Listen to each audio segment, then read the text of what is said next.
मारी दया कमल सो प्रगट्यो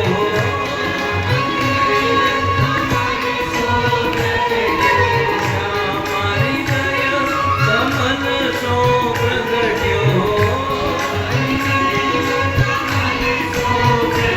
और श्याम हृदय कुमाय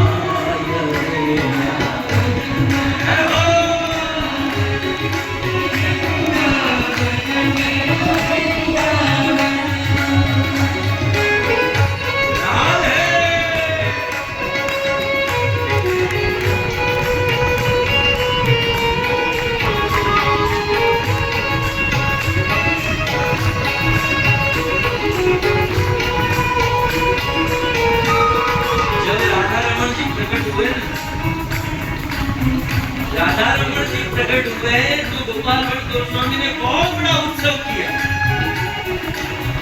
बहुत बड़ा उत्सव।